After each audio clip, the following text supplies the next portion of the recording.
Using all your wisdom and experience, if we could play a game here, Anne, where we could project forward to 2040, and you came back to talk to Anne today, based on what you think will happen to the Australian property market and how we will grow in that 15 years, what do you think your advice would be to yourself now, with from that perspective of being 15 years down the road?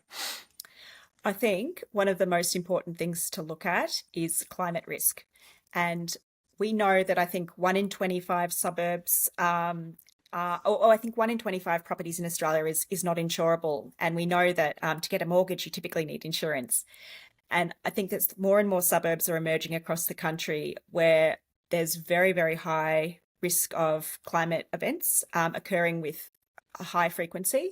So I think that a strategic investor needs to research climate risk in the suburbs that they're looking to buy in.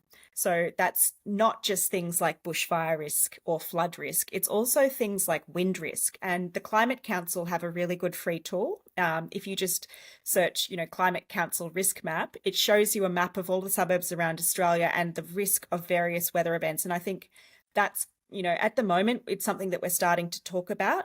But more and more down the line, I think that those suburbs that are climate resilient are going to get a premium, and those that are not, that start to see those weather events repeat every few years, are going to see their values smashed. Okay, that's a nice unique view. Now, let's flip that again, and let's say you had the wand now. We're talking back. You're back in 2025, and with the view to looking back to 2040. If you had one thing that you could do to wave your wand to wave over the property market system so that you could see it fulfill what it needs to fulfill in the next 15 years, what is that one thing that you might do? Make it easier to develop.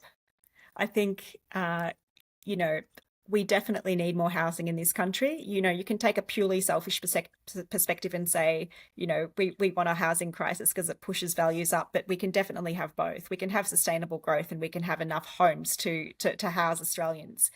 I think at the moment, it's very expensive to develop, and everything on top of that, all of the legislation and the red tape that stops things getting done. Even in a city like Sydney, it takes years longer for projects to get off the ground just because of all of this red tape. So it varies state by state. I think also easing restrictions around density in the middle rings. So I'm not talking about building massive high-rise apartment towers in our middle ring suburbs. I'm thinking about, increasing options for subdivision and things like that, that enable more homes to be built close to where people want to live.